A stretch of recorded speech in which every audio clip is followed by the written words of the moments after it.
Hi, everyone. Before we dive into today's episode of the AgNext Podcast, we have an exciting announcement. This summer, the AgNext team is hosting the third AgNext Research Summit. This event will bring together leading experts, industry professionals, researchers, and academics to advance the conversation on sustainable animal agriculture. The event will be held from June 10th to the 13th in Fort Collins, Colorado. And we are offering our podcast listeners 10% off the price of the Research Summit using the promo code AgNextPod. For more information about this exciting event and to register, visit agnext.colostate.edu. We hope to see you there.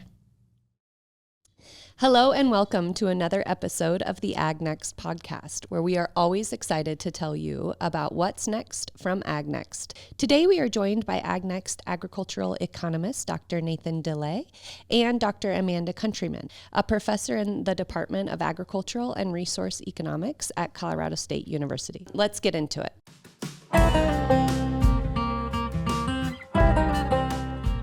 So first, just want to welcome you, Nate, back to the podcast. You're always so willing to come and join Pedro and I. This podcast was sort of inspired from a one-on-one that Nate and I were having, and I took our free 30 minutes in our one-on-one and said, Nate, tell me about all of this trade stuff, because it felt so relevant, and I wanted the perspective of an expert, of an economist, on this. So this is absolutely the impetus of our podcast. Dr. Countryman, we are excited to have you on the podcast today. Would you take a moment to introduce yourself? Sure. Well, first, thanks so much for having me today. And I'm very, very excited to talk about something that I care deeply about and that I work on quite a bit. So as you mentioned, I'm a professor in agricultural economics in the Department of Agricultural and Resource Economics. And I work on international agricultural trade. So this is really right in my wheelhouse. So I work on trade policy, the potential implications of trade agreements, and so what's going on right now in the world of international trade, and specifically how it relates to agriculture is a very hot topic. So I'm very pleased to see this being covered by AgNext, your interest in it, and just delighted to join in the conversation. Awesome. Thanks for joining. Thanks, Nate, for suggesting Dr. Countryman to join us. So the first question is, we're going to talk about trades, right? So why is trade important to the U.S. animal agriculture, and what is the role of trade agreements for our industry, I would say? Yeah, so the U.S. is, exports are very important for U.S. producers. Imports are also very important for U.S. consumers. So if you look at the total spread of agricultural products that American farmers produce, we export about 20% of that. And those export markets have been built over years, over decades. If you go back to the early 2000s, you know, the amount that we exported was around $50 billion in agricultural products. Fast forward to today, and that number is could be as close to $200 billion. So export markets are really important for U.S. farmers, but also for consumers. Preferences have changed, income per capita has changed, and so we demand different products, and particularly we demand horticultural goods, fruits and veggies and tree nuts that we want to enjoy year-round. We are spoiled in that way, aren't we? Really are. Just incredible. Keep going. Yeah. Sorry for the interruption. Yeah, it is kind of a modern miracle that we have access to these products in December, January, February. So from both of those perspectives, trade is hugely important for U.S. agriculture. Interesting. Yeah, you mentioned like it has increased almost like 4 times the value of exports, right? Yeah, 150 billion. Is that good math? Yeah. The increase from the late 2000s to now? From the early 2000s. Early 2000s. So 20 years. So I think about 20 years, we over tripled the amount that U.S. producers export. From 50 billion to 200 billion. Wow.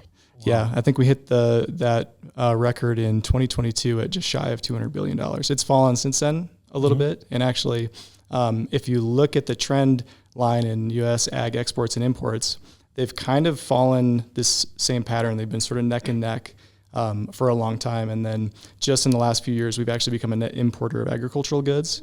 That just flipped in 2019. But if you look at the total aggregate size of each of those, it's huge. It's a huge increase. And what ag products are we exporting? Great question. So we're exporting just about anything you can think of in terms of agriculture.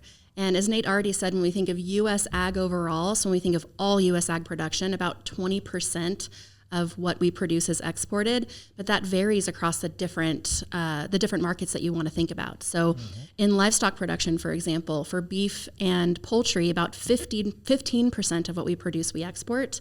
On the pork side, it's even higher. About 25% of U.S. pork production is exported.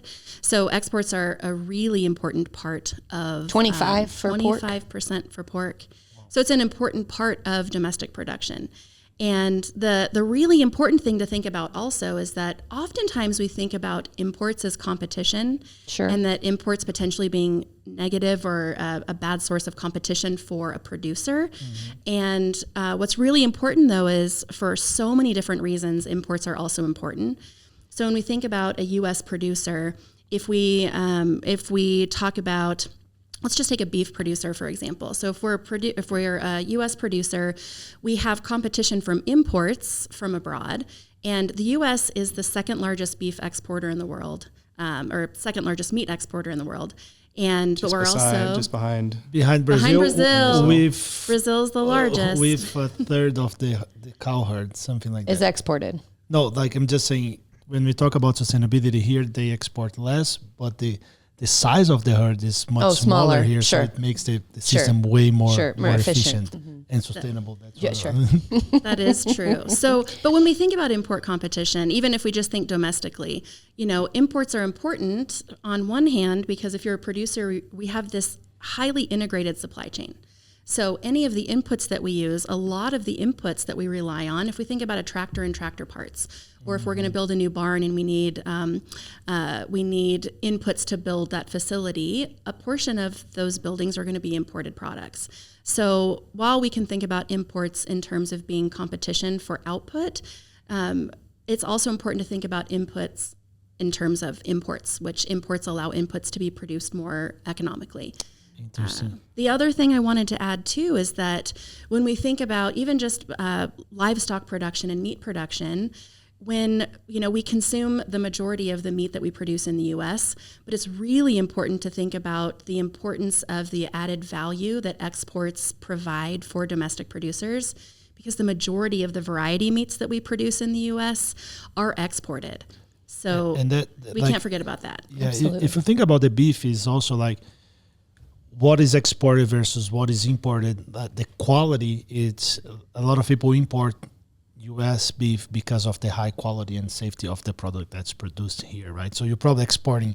It's not an average beef, but it's also high quality beef. I think Certainly the middle meats have increased from an export perspective too. Have they not recently? Absolutely. Yeah. Absolutely. But the variety meats, I would assume, what was it, 10 to 15% for beef? Is the majority varieties? So the majority of variety production. So if we think about variety meat production, the majority of it is exported. Okay. And our top for total meat, well, for all meats, Mexico and Japan are our top export destinations for variety meats. With the exception of pork, China becomes incredibly important. Okay. So the top 3 variety meat export destinations for U.S. producers are Japan, Mexico, and China. And China's particularly important for pork.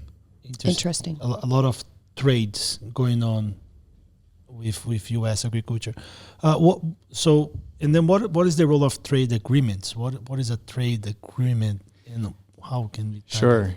So the U.S. is a member of what's called the World Trade Organization, and that's basically a club of countries that agree to basically facilitate trade and lower trade barriers, and then provide mechanisms for adjudicating problems if trade disagreements take place. So the United States is a member of this country, but as part of that, it can negotiate outside trade agreements with specific countries or groups of countries. And probably the most famous one that the United States has been a part of in the last 20, 30 years was NAFTA, North American Free Trade Agreement, which now we understand as the USMCA, United States, Mexico, Canada Trade Agreement. And that was a hugely impactful trade agreement because it greatly lowered trade barriers between our closest neighbors and facilitated. And when you say trade barriers, it's export and imports, I'm assuming. Right. Both. Yep. Okay, great. Yeah, so we as the United States would agree to lower some of our tariffs or other barriers to our neighbors, Sure. and they would do the same. And those agreements can facilitate a great, prosperous trading relationship with different countries. So trade agreements have been a big part of the success story of U.S. trade and U.S. ag in particular. When it comes to deviations from that or the imposition of barriers like tariffs, those are usually allowed under specific authorities that are designated to the president. So the president has authority to impose tariff if they perceive a national security threat or some national emergency. That would allow them to impose tariffs on certain products or for a specific period of time.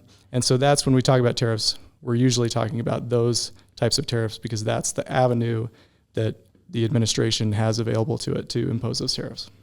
And who is coordinating, for example, the USMCA? Who's the U.S. representative in that space? How does that work, the trade agreement?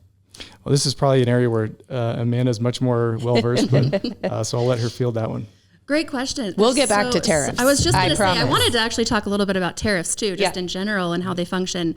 But Nate is exactly right that there are certain provisions where the president has the ability to impose tariffs when there is a potential national security threat or under other conditions where there's some sort of perceived unfair trading practice or something of that nature. But when we think about trade policy, that's actually set by our legislators. Okay. And so if we were to enter into a trade agreement, for example, we have trade negotiators who represent the United States. So we have the U.S. Trade Representative who represents the U.S. in trade negotiation. And the USTR, the U.S. Trade Representative's responsibility is to negotiate on behalf of the United States and to bring back the rules that have been agreed upon in terms of what tariff levels may be for a preferential trade agreement or a free trade agreement. But then at the end of the day, U.S. Congress has to pass any sort of trade agreement to be put into effect. So it goes through a rigorous process. It does. There's a multi-step process that trade agreements go through before they're entered into force. And so we can think... one of the first things that President Trump did when he became president in his first term as president was he withdrew from the Trans-Pacific Partnership. The last time. Okay, yes. Got it. Okay. So the U.S. had negotiated a trade agreement with Pacific Rim countries, but it was in its final stages before it had actually been implemented. So it hadn't been ratified by countries yet. And so that just gives an example of an agreement that had been negotiated by negotiators on behalf of the United States and other partner countries. And then again, there's multiple steps that can proceed. And by stepping away from that trade agreement, that was an example of legislative power that was possible. But in order for the U.S. to enter into a trade agreement, it has to be passed by Congress. Okay, great. I have a question. Yes. And that's before the trade agreement is put in place, right? How is there any pathway to withdraw a trade agreement, or like that's an example of like, okay, we have a trade agreement to cancel that agreement? How is that determined? So if there is a trade agreement that's already in effect and we want to walk away from it? Yes. Well, I think the USMCA has a sunset provision within it. It does. And so it has to be re-upped. I can't remember what the time length is, maybe every 5 years or something like that. So there's governance around each of these particular agreements. Yes. Okay. Right. Yeah. Okay. Interesting. Can we talk for a minute just about tariffs? Yes. That was my next what is question. there? Actually, I wanted to just take let's go there. a step back. So we have heard a lot about tariffs in the news lately.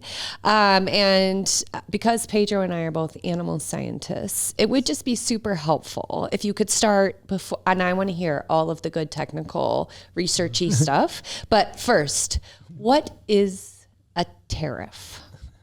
101. 101. A tariff is a tax on imports. Okay, great. Thank you. It's as simple as that. Yeah, it's a tax on imports. So, That's great. And it's levied at the border. So if we have a shipment that arrives in the United States, then we have we can get into a lot of detail, but the basics are there are different types of tariffs that can be implemented. Okay. And clearly the United States is not the only one who can implement a tariff. Correct. Their tariffs can go both ways, so Correct. that there's essentially great. Yes, okay. tariffs go both ways. So, and we have, so anytime we import a product, we have product classifications, and we can have tariffs detailed up to what we call the 6-digit tariff line. So that means that we could have a frozen bone-in high-quality meat cut that could Sure. have a different tariff than a frozen ground beef, for example. Oh, So it's not simple. We can simplify it, and we can talk about averages, but we go down. Sure. We refer to that as going down to the tariff line. Okay, So we get very product specific, sure. and so this is really important. Which makes because- sense. Yeah, it makes sense. So Keep going. It's really important because, sorry, I interrupted you. No, it's good. So we have tariffs that are applied at the border. So if we import a shipment of avocados, for example, fresh avocados are going to have potentially an import tariff depending on where they're from. So import tariffs, we can think of it in terms of what the product is and who the supplier is. Okay. So if we import avocados from Mexico under the USMCA, they may come in without an import tariff because of a trade agreement we have with Mexico. Helping keep my morning avocado toast at a reasonable price. Exactly. Yes, Exactly. I appreciate this. Or available and able to be in your Available. grocery cart. Touche. I still had avocado toast. Right. With an egg this morning. There you go. It's very We'll talk important about to me. eggs too. Yeah. Okay, great. But then if the U.S. imports an avocado from a different country, let's say we import an avocado from Guatemala, Sure. that avocado from Guatemala could potentially have an import tariff. Okay. So they're both product specific and country specific. And so essentially tariffs are a tax on imports that are applied at the border. Okay. So What makes tariffs interesting to the people who really study these things? I think it's worth considering what's the rationale for tariffs. I love this. And generally, the argument goes you have foreign goods that are priced too cheaply, that are flooding the market here. Mm-hmm. The price is too low for domestic producers to compete, and so it's leading to unemployment in key industries domestically. Yeah, we don't want that. Right. And so that's generally, there's a number of different arguments made, but that's usually the crux of it is that we want to protect specific industries here domestically that are unable to compete with foreign producers that may be producing in unfair ways for whatever reason. Sure. It's worth kind of taking that argument seriously. But in economics, we have this sort of law that we call comparative advantage. And that explains why certain countries or certain places are better at producing things relative to us, and we're better at producing certain things relative to other parts of the world. And this is why we have imports. Yes. I'm a fast learner. Look, I'm doing great in 101. Yeah. Okay, perfect. So Keep going. It makes sense that we would specialize in the things that we're particularly good at producing. Sure. And export those, and that we would import the things that we're less adept at producing from those countries that have a comparative advantage in that. You can think of like coffee, for example. So when you look at like a market like soybeans, we export 60% of the soybeans that we produce. Wow. So we are very, very good at producing soybeans. So it makes sense that we would specialize that and we would produce a lot of it and export the surplus. So that's kind of the standard economic theory. And in doing so, by importing the things that others are best at making, exporting the things that we're best at making, it can actually lead to greater welfare for everybody, our consumers and our producers, and other countries' consumers and producers. Okay. So to add on to what Nate is saying is that we have different types of policies for different reasons. So what Nate's talking about, where if there's an example of another country that is, from the U.S. perspective, potentially incentivizing or providing some sort of support that creates this potential unfair advantage in production, for example, to where they can export product into the U.S. cheaper than what we can produce it here. That's called dumping, and we have what are called anti-dumping duties. So our U.S. Trade Representative's office... The actual name? Yeah, the actual name. Wow. So the U.S. Trade Representative's office can investigate if there is an example where we believe there is dumping into the U.S., that's literally what it's called, then we can... What's an example of that? An example of that? Do you have one? Steel is a recent example. Steel. The rationale for imposing steel tariffs was the claim that they were being dumped into the market from China. Steel's a complicated one. Sure. So there's another reason. So both, we have the dumping issue, which Nate did a great job explaining. We also have what's called Section 232 of tariff law in the U.S., which means that if there is a national security concern, so if there's a product that we perceive as being important for national security, whether there is dumping, and there have been instances across lots of markets for dumping. Solar panels is another example. Washing machines was one of the triggers in 2018 for dumping. But Section 232 essentially says, even if we say that countries across the board are playing on a level playing field, if there's something that we see as important for domestic national security, we have the ability to implement or invoke tariffs on imports to encourage or incentivize domestic production of that product that we see as a really important national security concern. So the example, one of the key reasons that there were import tariffs put on steel in 2018 was because of Section 232. It was declared a national security concern. Okay. And in other words, we weren't making enough for of it ourselves. Correct. And therefore it was okay. Or potentially even making more expensive than other places, and then that product coming cheaper, and then I want to protect my industry as well. Exactly. Both. Right. Okay. Right. Or exactly. You can protect and encourage, I would say, maybe your industry. Right. It should be noted that when it came to steel tariffs, the countries that we import most from are actually some of our closest allies. So it's a little bit, the national security rationale is complicated. Yeah. So that's what's going on now, though. So what's going on now is a bit different. Okay. So help me understand what's happening now. Okay. So Nate already talked about how if we have the potential And just a minute, Amanda knows this already, but for our listeners, we're caveating this as apolitical. This is a scientific evaluation of what is happening now. Okay. That's the apologies for interrupting. No, that's the great thing is that we can talk about this all day and it is apolitical. Right. So, Absolutely. For sure. And so what's happening right now though is that we're seeing some of the same arguments or challenges that were present in 2018 are still there. They're still present, but there's a bit of a shift in terms of some of the goals around trade policy. Okay. So we were talking about how there are different reasons why you may implement a tariff, why you may invoke a tariff or apply one. Sure. And so we've got the potential for unfair trading practices. That was a really big concern and continues to be a concern in the United States. And then we also have the national security concerns. But at the same time, so one of the conversations right now is around the idea of reciprocal tariffs. And right now, around the world, it is not the case that if we look at everything, it's not true that every product traded between all countries has the same tariff level. So the U.S. has different tariff rates from the countries in the European Union or from Mexico, for example.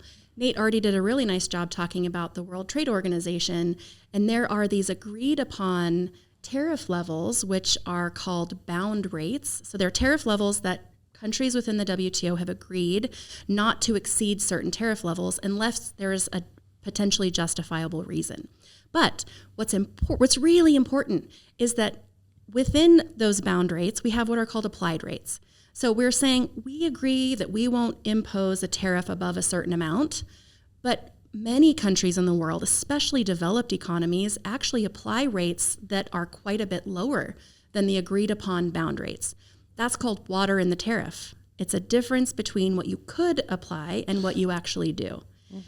And so right now, it's really important because the U.S. Why they would do that? Why would you do that? Well, the primary reason to do that would be to facilitate increased trade. So anytime you have any sort of trade barrier, whether it's a tariff or a non-tariff measure, we should have another podcast on non-tariff measures. We can do that. Non-tariff measures are not tariffs, but they are trade policies that impede trade or restrict trade. They're really important in animal agriculture. But let's stick to the tariff conversation for the moment.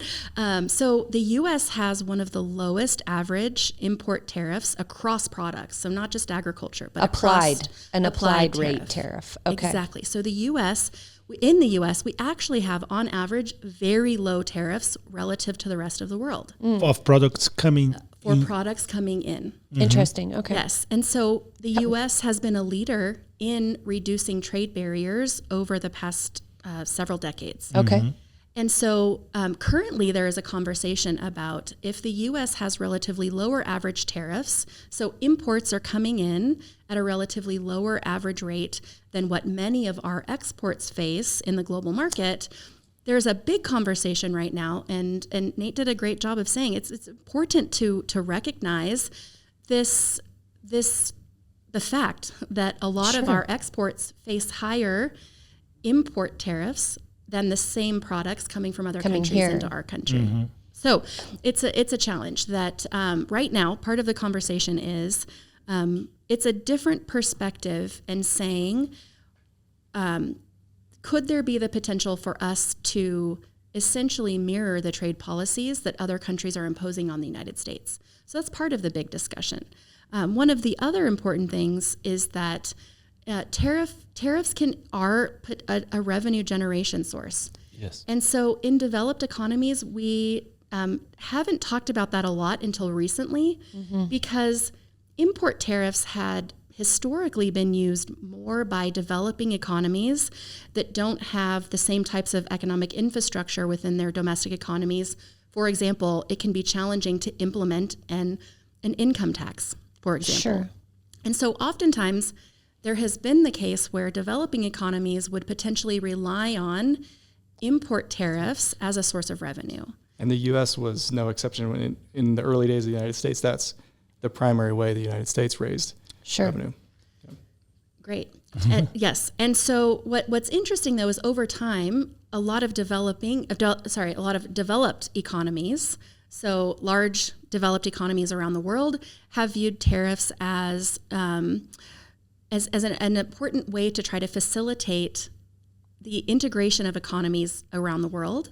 And so by reducing trade barriers, it becomes less expensive, so cheaper to trade things, which can generate economic growth. Sure. So if we can have this really important trade-off. It's a trade-off. It's this two-way trade.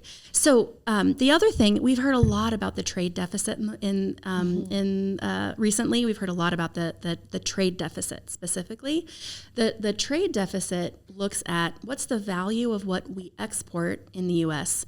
relative to the value of what we import. Total dollars, right? Total Not dollars. volume of product. You could look at a trade balance in terms of volume. Okay. But oftentimes when you hear in the news the discussion of the trade deficit, we're talking about the value. So the value of what we export versus what we import. And we have a large trade deficit. So on average, if we look at all products that we export and import, we import more than what we export. But if you stop the conversation there, you're missing a really important part of that story is that we're not only one of the largest exporters in the world, not only one of the largest importers, we're one of the largest exporters also.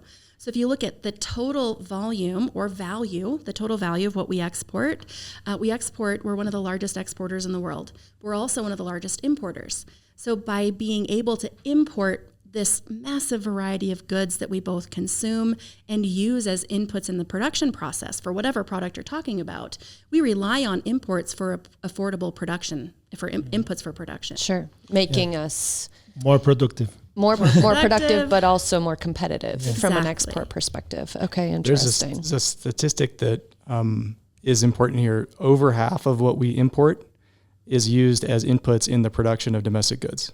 Sure. Some of which gets exported. Right. And this functioning economy, which is not taken into account when you're talking about this deficit, of course, as well. I can see maybe like if you're a big importer, my economics is not that good, okay? So what I could see as two main reasons. One is maybe you need that, or the other one is you have a really good economy and you're using that to grow your own economy. Is that correct? Am I understanding this a little? Yeah, there's a financial implication. So countries that are on net savers and investors tend to export those. So think like Germany. They have a national savings that is greater than the average country. So as a product of that, they tend to export more than they import. We have a case where we have kind of the opposite situation. So we tend to consume more, and that import number being larger than the export number is partially a function of that. So it's. But we also have a strong economy at home too, right? That Which is different, maybe different. Yeah. So different countries are oriented different ways, and that has implications for what their trade balance has. Sure, and needs to be included in this evaluation of import export discussion. Absolutely. And Pedro, you're exactly right. So there's both this, do we need it because we don't have it? Or is it something that can be lower cost to import because we need it for an input? And this really, what you're talking about here, I want to drive home the importance of comparative advantage, which Nate already talked about. Comparative advantage means that I'm relatively better at doing something than someone else. That can be true on an individual level. It can be true on a country level. It can be true on a state level. And so when we think I love to use the example of bananas because we could grow bananas in the U.S. We have some really phenomenal crop producers who could trick out a sweet greenhouse to grow us some bananas. Those bananas would be real expensive, right? But you walk in the grocery store, and many of us put bananas in our grocery cart for 50-something cents a pound, because we can import them from Latin America. So that is a perfect example of comparative advantage where we could do it. And we could grow them here, but they'd be expensive. And then we spend your resources producing soybean meal, producing cattle, producing orange or something else that you actually can be good at it. Right. And the key there is relatively good, right? We are relatively better at producing something than someone else. And so then we partially specialize in what we're relatively good at and we export it. Another example that's important to keep in context is the idea of two-way trade. And also, let me give a great example of, I love to talk about avocados. We mentioned them already. I love avocados. Avocados are so good to talk about in terms of trade, because if you talk to a U.S. avocado producer in California, for example, an informed producer of avocados in California would tell you how important it is for us to import avocados from Mexico. Because if we didn't, we would not have nearly enough avocados to meet domestic demand. And once we started having this domestic appetite for avocados, we can't. But there's still a supply and demand problem. Yeah. Where if the price gets too high, people won't ever get to experience they how won't good get to avocados experience are. them. Right. And then you lose your market entirely. Exactly. Sure. So by importing avocados from another country, we've created this extremely strong demand in the U.S. for avocados, which has been good for domestic avocado producers because there's this tremendous market for it. Right. So your point about developing a market. It's important. I remember totally random thing when podcasts started to get popular, a lot of people started to record podcasts, and then somebody said, we will get a point that we have a lot of podcasts, and then nobody. But if you're producing that, maybe you encourage people to listen to more podcasts instead of listening to radios. So maybe that's a good thing that a lot of people are doing podcasts, because now people can be listening to other, and when they're searching for something related to agriculture and then they put trade, they might find AgNext, and then they will listen to our other work or something like that. Is that a good example to think about the avocado thing? Yeah, absolutely. Yeah. So what are the economic impacts? And understand now that we've described how big these things are, this will be difficult to answer. So I think just giving your reaction to imposing tariffs on other countries for U.S. animal agriculture. So if we can kind of narrow this down to animal ag, and you guys could use past case studies, anything you're thinking about. Yeah. So when we talk about who bears the burden of a tariff, there's two issues. One is who just practically pays the tariff, and that is the domestic importer. They're the ones that actually, just in the same way that you pay your gasoline tax at the gas station. But the welfare on burden, the border.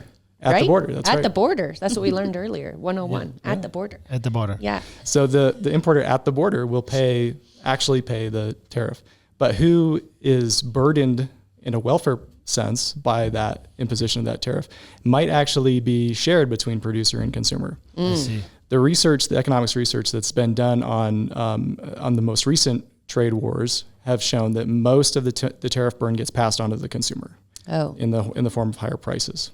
So there's been some work on the steel tariffs and aluminum tariffs that took place a few years ago. And some estimates say that the cost per job saved in those industries is about $650,000. And so when you think about... Wait a minute, go back. The cost per job saved. What does that mean? Yeah. So when those tariffs are imposed, designed to protect the steel and aluminum industry, theoretically you should see growth in employment in those sectors because they're being protected. And there was a small amount of job growth. The question is, what was the cost per job saved? And it was $650,000. One estimate from the Peterson Institute says about $650,000 per job in the form of higher costs imposed on downstream users of steel and aluminum. So these are big numbers, right? Huge. But the issue is those big numbers are spread out between a lot of consumers, a lot of downstream consumers of those raw goods that are then produced, as well as the end consumer. So it gets diffused among a lot of people, but the benefits are really concentrated. You can see that job that was saved in the steel industry. So when we talk about the politics of tariffs, of trade policy, that's usually kind of the calculus that's happening. You can identify very specifically the beneficiary of these policies, and the costs or the burden is spread really thinly. So for animal ag, the case study that I think of is soybeans back in 2018, 2019, when we went into a tit-for-tat trade escalation with China. And ultimately, they imposed a 25% tariff on our U.S. soybean exports. As we mentioned before, China is a very important market for U.S. soybeans. They have a big hog herd that eats our soybeans. So it's a very, very important domestic or export market. And so China was very targeted in the way they responded to our tariffs by imposing those tariffs on our soybean producers. And some estimates say that the domestic price of soybeans fell by like 75 cents a bushel in the period after those reciprocal tariffs were imposed. And 75% of a bushel would be what percent? Sorry, 75 cents would be what percent? So that's off of, I think it was at the time, maybe 11, 12 bucks a bushel. I can't remember exactly 1%. where they were at. But that's great. 10%. No, just putting that into context for people. 5 to 10% probably. Yeah, and you can see, if you look at the price trend over time, you can see very clearly where those trade effects happened. So when countries go to war like this in these kind of trade wars, they tend to target each other. Another example was Harley-Davidson motorcycles in Wisconsin, bourbon whiskey from Kentucky.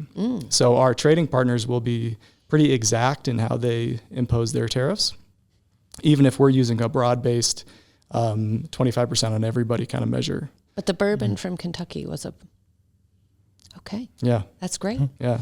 Not a lot of substitutes around the world for there those sure goods, isn't. right? No. That's a question that I have. Do you think any agriculture product suffer less with just because people, let's say the bananas example, if it goes from 50 cents to 55 cents now and you can spray that around, are people going to stop buying that or they need? That's a great question. So the question of, how potentially impacted our producers, and are they impacted differently? It's going to be a function of both how dependent is your specific product or industry? How dependent are you on exports?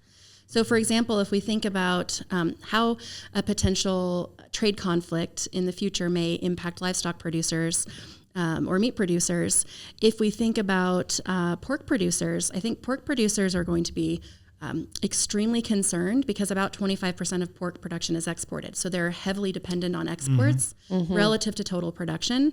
For beef, again, that's about 15%. And is there a big import of pork? I don't know if I should know this. Just like, can that offset, like if you're exporting less, now you're importing less? Or If you're exporting less, could we keep more home? Yes. You would keep more home, essentially. So again, the question is, are producers affected differently, and how price would drop? Similar to the soybean example. Right. That's what we're worried about. So in the soybean example, we saw prices drop, and the farmer absorbed those for the most part, Nate? Initially, yes. And it actually prompted the government to compensate those producers for the lost business as a result of the trade war. So there was what were called market facilitation payments. Okay. And there were 2 rounds of these. In total, it was about $23 billion to all ag producers. And in the height of the trade war, government payments to compensate farmers was about 40% of net farm income. So these were big so our effects. incentive then to compensate those farmers is what's why from an economic perspective? Is it from a farm resiliency, which we know Kim, I want all farmers to continue, but what's the purpose? Why not just let the market shrink from an economic analysis perspective? Well, you think about the number of farmers in the country. This is just about 2 million farmers in America, but they're a very important constituency. And Absolutely. when they see their price fall like it did almost overnight, no fault of their own, they're producing and exporting as they always have. And these things that totally outside their control have happened to them. That was the rationale for stepping in and trying to make them whole. Okay. The other thing I would add to that is that, when we let markets function and we don't interfere with markets, it's easier to make an argument for letting the market to continue to function. Sure. But the second you have a market distortion, and a tariff is an example of a market distortion, right? The market's not functioning wholly on its own. There's a distortionary policy measure in the market that negatively affected producers, and the federal government acknowledged that their policy negatively impacted U.S. agriculture specifically. And that was the rationale for creating the domestic support program, was to compensate producers for the negative impacts of their policy choice, or the policy choice at the national level. So U.S. agriculturalists didn't decide to impose import tariffs. And the other thing, again, Nate already talked about this a bit, but the U.S.-China trade conflict really started because of solar panels, washing machines, and steel. And as Nate already said, China was very strategic in how they decided to retaliate with their own trade action. And it came on soy. We're going to target soy to start. Soy is really important. And soy, about 60% of soy production is exported. They are heavily dependent on exports. China is the number 1 destination market for U.S. soybeans. And they, Brazil was sitting there saying, okay, we'll be here ready to load some extra ships to send our soybeans to China. There are other challenges with that we could talk about in terms of being able to fill global demand when you have these types of shocks. But at the end of the day, it was this targeted policy that negatively impacted U.S. ag in response to policies the U.S. imposed that negatively impacted non-agricultural industries in China. Interesting. I'm trying to think about, in that case, let's say, a Chinese producer lens. If just think about economic, if my country imposed tariffs in a different thing that I'm importing now, that could have had a negative consequence too. Let's say if Brazil wasn't willing to, and now I'm a producer in China, say, they're imposing tariffs on the beans that are coming to feed my hogs. Now I have to figure out another thing to do or something. That there's also a negative consequence of that could have happen, right? Yep. So U.S. producer is hurt. The Chinese consumer of the pork producer in China is hurt. The Brazilian producer has a windfall benefit. So these things create winners and losers. And so it's really important to understand who those people are. But it can also be a windfall. But it's also risky, right? Because I know they've done this to you. Who can tell me that they're not going to do that? There's also the risk of all of those trades. So there's a term we use called regulatory uncertainty, which is, producers, businesses are forward-looking. And when making plans, they want to know what's the regulatory environment that I'm going to be operating in the next year, 5 years, 10 years. And trade policy, as unpredictable as we've seen it can be, creates uncertainty, and it can have a an effect on investments that businesses make and the hiring decisions that they make. Awesome. And one more thing I'll add is that the implication is multifaceted also. Yes. So if we take, let's take a U.S. hog farmer that's going to feed soy, and as a feed ingredient, and if there is an import tariff and we don't have import competition, but we have a lower input cost because we have more domestic soybeans in the U.S. market, right? But then there's this counterbalancing impact that now we can't export as much of the pork that we're actually producing. So you have these intermediate inputs that are negatively impacted potentially by trade policy, and then you have the output effect too. Excellent. So really thinking about this full evaluation is super important. So we do need to wrap up. We are past I wish time. we had I do too. 3 So hours. clearly we will be having another podcast on non-tariff measures and anything else that might be exciting. Do either of you have anything you just want to conclude with? I think I would just say that trade is a way of reducing risk. And we mentioned eggs before. We all know what's happening with the price of eggs at the grocery store. Imports can be an amazing thing. And from what I understand, Turkey is a big egg exporter. And those can come in and help alleviate the problem domestically. But these kinds of tariff barriers make that much harder. Excellent. I would just add one more thing is that, at the end of the day, trade increases variety, and on average it lowers costs for consumers, and it creates markets for producers. So it just enables the global market to function efficiently with fewer barriers imposed in the market. And so as someone who works in trade and trade policy, it's just important to remember, why are we trading in the first place, which is what we talked about a bit at the start. And so again, just the importance of trade to be a huge contributor for growth within an economy is really important. Wonderful. And where can people reach out for additional information? You could email us if you're interested. That's great. I think my contact information is there. And these are issues I'm happy to talk about. Awesome. Likewise. Well, thank you both for all of your expertise in this area, all of your work in this area. What a fun podcast. Thanks for having us. Yes, I will probably email you to ask questions. Fantastic. Hopefully people who are listening to us. So thanks, Nate and Amanda, for joining us. Thanks to our listeners for joining for another AgNext podcast. Don't forget to follow us on Facebook, X, and LinkedIn. If you have comments, suggestions, feedback that you would like to give us, please send an email to agnext.colostate.edu, and we'll do our best to answer you as soon as possible. Thank you.